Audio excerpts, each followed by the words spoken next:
Of nouvelle vidéo, bienvenue sur la chaîne Comics et Calembour, et aujourd'hui oui il pleut des comics parce que je vais vous présenter les covers, voilà, comme j'ai l'habitude de faire maintenant sur la chaîne, les covers pour le prochain live vote. Alors c'est dimanche à 18 h, si vous vous inscrivez pour la première fois et que vous mettez le code Calembour tout en majuscule avec un S à la fin, vous avez 10 € après votre premier achat à utiliser sur n'importe quel live, hein, et je vais vous présenter du coup directement les covers, voilà, parce que finalement j'aime bien parler de comics comme ça justement en face cam, enfin c'est pas une face cam mais t'as compris un petit peu l'idée, et on commence tout de suite parce qu'il y en a quand même beaucoup, donc voilà, je vais essayer de speeder un petit peu pour pas que la vidéo fasse une demi-heure, et on commence directement avec le Ultra Comics numéro 1, donc Multiversity. C'est l'event de, enfin l'event entre guillemets, du coup la série de Grant Morrison, où en gros il faisait un comic sur chaque terre du multivers, et ça c'est le comic dédié à Terre 33, du coup c'est la terre où c'est notre monde réel, c'est la terre où il n'y a pas de super-héros, etc.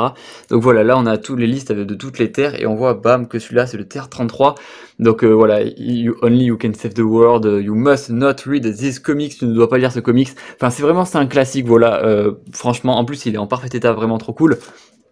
Je sais que parmi vous, il y en a qui aiment bien les comics un petit peu méta, etc. Et celui-là, c'est juste un must-have, vraiment, il est trop bien. J'avais le mien, mais j'en avais pas un deuxième exemplaire. Alors ça, c'est très cool aussi, il est un peu abîmé, je suis un petit peu déçu. C'est un flipbook, alors en gros, c'était les trucs qu'ils donnaient aux libraires pour, en gros, t'avais quelques pages de Lucifer et quelques pages de Swamp Thing. Et voilà, c'est des trucs promotionnels, du coup, il y avait que les librairies, etc. qui en avaient. J'ai réussi à en choper un, il est un petit peu abîmé, donc je le mettrai à 1 ou 2 €, je pense. Mais du coup, voilà, vous aviez les previews de Swamp Thing. Du coup de Lucifer, voilà, c'est un petit peu cool, c'est une petite curiosité qui est un petit peu cool. Ensuite du Lucifer, je vous ai trouvé, alors ça j'avais déjà passé le 44, mais là c'est encore mieux parce qu'on a les trois, du coup voilà, je sais pas comment est-ce qu'on appelle ça, mais une espèce de wraparound sur 3 covers différentes, juste beaucoup trop stylé, avec Lucifer, des démons et Michael, vraiment ça envoie du pâté, voilà. Ça pareil, ce sera à petit prix, le lot ensemble, je pense que je les mettrai ensemble, on verra. Ensuite, le retour de Parallax, voilà, le Green Lantern numéro 50 pour l'événement Blackest Night, hein, donc Jeff Jones et Doug Monk. Là voilà, du coup Parallax Rebirth, du coup Parallax, très forme de Hal Jordan, version extrêmement énervée, hein, finalement, et du coup pour le 50e numéro ils l'ont fait revenir avec l'event Blackest Night. Vous savez, c'est le moment où les morts reviennent à la vie avec les anneaux de Dark Lantern, là, enfin je sais pas, de Black Lantern plutôt, enfin c'est l'énorme bordel. Moi j'adore cet event, il est beaucoup trop cool. Je préfère encore plus Brightest Day, c'est l'event d'après qui est encore mieux à mon avis, mais voilà, franchement très cool, la cover est juste ultra énervée, je l'aime beaucoup. Ensuite, une petite foil, alors ça c'est du X-Men, voilà, Giant Size, c'est du coup une X-Men foil, hein, comme vous voyez la lumière se reflète dessus de manière magnifique, voilà, petit truc sympa pour les 35 ans des X-Men, voilà, directement. Je me suis dit que ce serait sympa. Ensuite, du Futures End, voilà, bon, vous connaissez Futures End, Justice League Dark, c'est un de mes, ça c'est une de mes covers préférées all time, hein, vraiment, je l'adore, voilà, je vous en mets une en plus, pareil, ce sera pas très cher. Ensuite, on a le Batman Futures End aussi, qui est très cool, avec l'armée de clones derrière, franchement trop bien. Et celui-là je l'aime beaucoup aussi, il me fait beaucoup rire, c'est le Superman et Wonder Woman. Superman, Wonder Woman, donc hop là,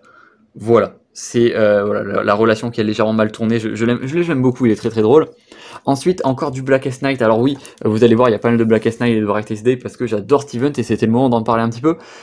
Du coup voilà, ça c'est prélude de tout Blackest Night, donc c'est juste avant, avec franchement la cover avec les mine derrière. Je la trouve vraiment incroyable cette cover.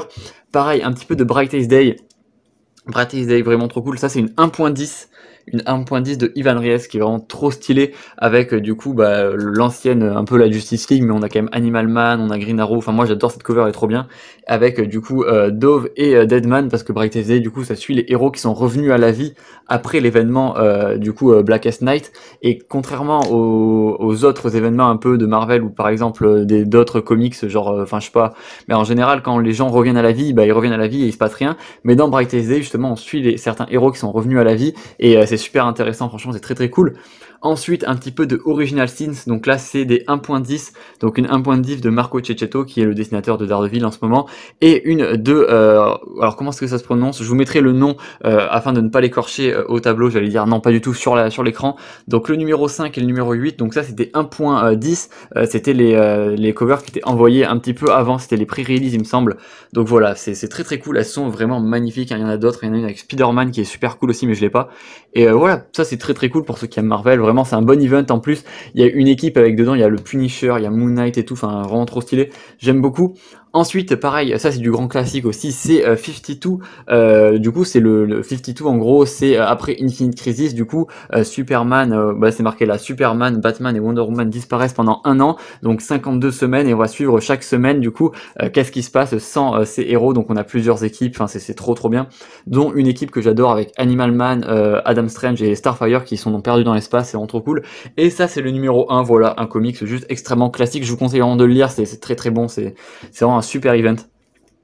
Ensuite, on a Identity Crisis, pareil, énorme event à Identity Crisis, du coup de Brad Meltzer, pardon,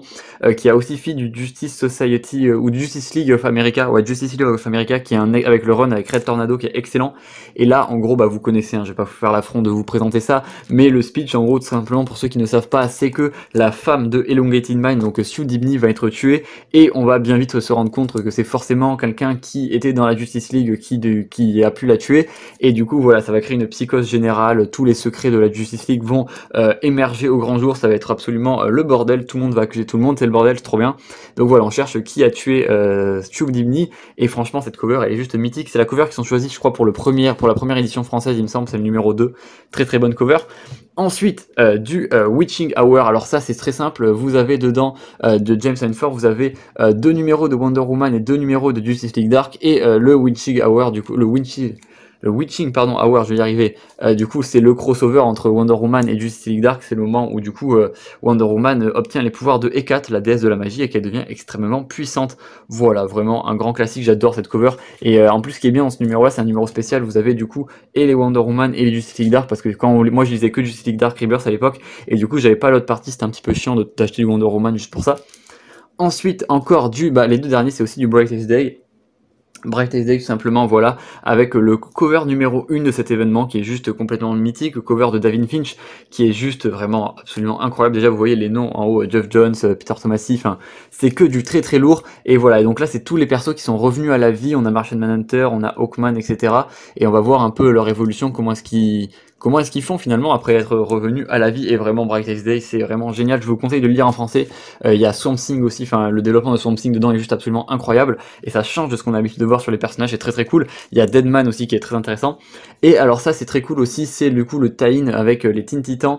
Brightest Day Titan, voilà le numéro 24, on est en 2010, pour ceux qui se demandent d'ailleurs, et voilà, petite cover avec Deadshot, voilà c'est juste pour la cover celle-là, mais c'est le petit event Titan qui est vraiment très cool. Donc voilà, j'espère que vous serez là, ça c'est dimanche du coup à 18h, je vous attends extrêmement nombreux, il y aura d'autres trucs, hein, évidemment, il y a tous les trucs qui sont pas passés la dernière fois, il y aura des petites surprises, etc. Donc voilà, venez nombreux, il y aura du Del Auto aussi, attention peut-être, voilà, attention, je vous montre pas tout, quand même, c'est bien d'avoir des petites surprises, et je vous dis du coup à très vite, dimanche 18h, n'oubliez pas le petit code aussi, Calembour, si vous inscrivez pour la première fois pour avoir 10 € gratuitement, c'est quand même assez cool, et sur ce, je vous dis à très vite, et surtout n'oubliez pas de regarder de quoi on tracer l'autoroute.